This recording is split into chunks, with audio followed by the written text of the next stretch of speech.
五弟妹，妾身与夫君都是在嫡长主的羽翼下讨饭吃的。这嫡长主让我们传话，我们不能不传。可是夫君他又是个男子，不便登门，就只能让妾来与五弟妹说一声了。四小有话直说吧。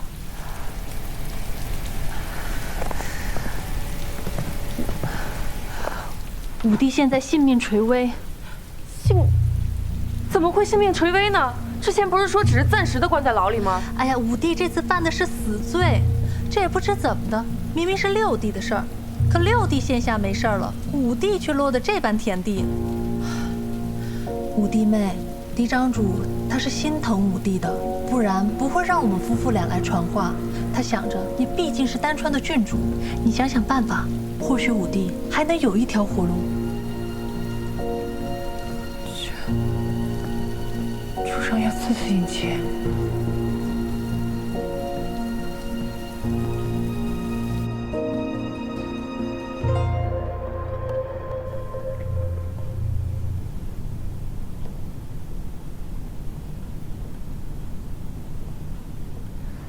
先前你们递帖子进宫求见，都被退了回来，可见主上也没有想好如何处置。既然现在放你们进来，开始有了定论。白日里，老六已经被提了出来，眼下正在偏殿压着。只是这老五，在牢里一点动静都没有。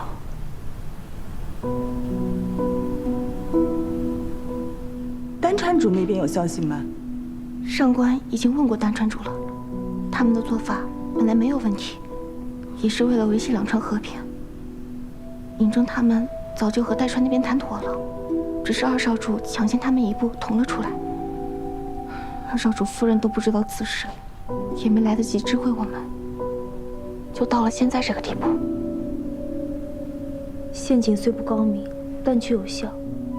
忤逆僭越的罪名，须得有人承担。这罪名扣在谁的头上，都是监禁一生的罪过。主上绝不能同时折损两个儿子。他这会儿，怕是已经权衡好了。姐姐，我去求见主上。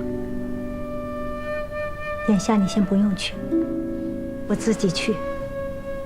这世上会决断的又不止他一人。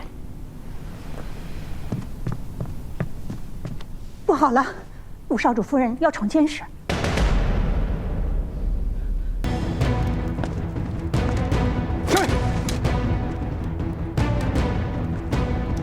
是五夫人。夫人，让开！我是来救人的，不想伤人。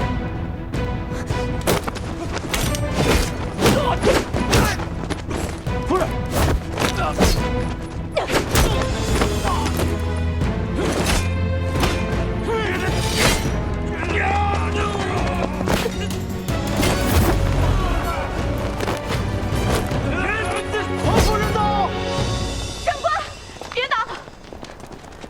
你们怎么来了？何不来？把刀都放下！谁准许你们对丹川郡主动白刃的？新川主要赐死引起，我要带他离开。郡主慎言，你冷静点，主上绝不会下此旨意。关心则乱是临阵大忌，仔细想想，有没有中别人的道？五弟这次犯的是死罪，明明是六弟的事儿，可六弟现下没事儿了，五弟却落得这般田地。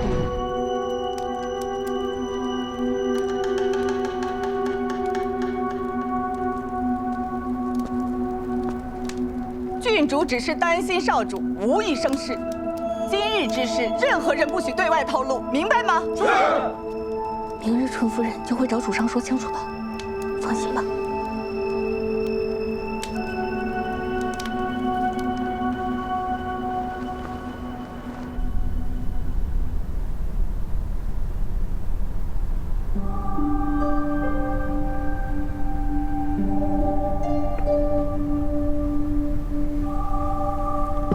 主上，喝点茶吧。他在外面候了多久了？回主上，已经有2个时辰了。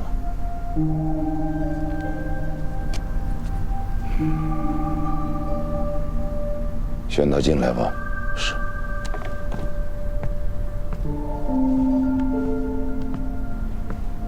纯夫人，请。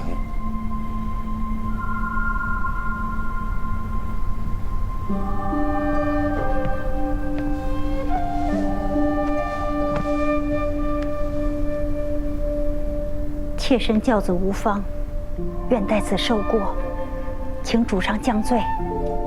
老五的事与你无关。不，是妾之过。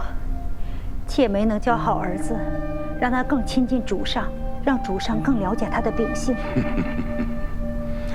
哎呀，你是想说姑还不了解他？恰恰相反，姑可是太知道他了。凭他的脑子，怎会插手这件事？白白受教多年，在这种情况下，还只会感情用事，质问姑，顶撞姑。从前不知姑的儿子里还有这么一个忤逆的，他根本就是不把自己的父亲、自己的主上放在眼里。燕妻绝不敢忤逆主上，他只不过是以儿子的身份面对父亲饭吃罢了。老六在九川事务司，老五想帮助他，也只不过是兄友弟恭，他们没有那么复杂的心性。不管初衷如何，犯了错，就得承担责任。他承认罪责在他，若不按律律惩治，这满朝文武如何能放得过？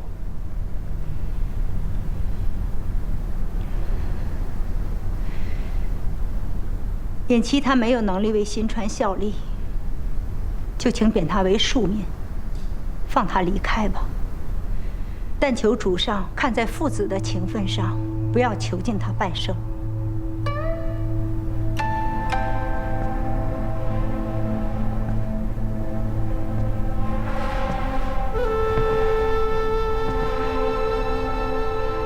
你愿这般放弃自己的儿子？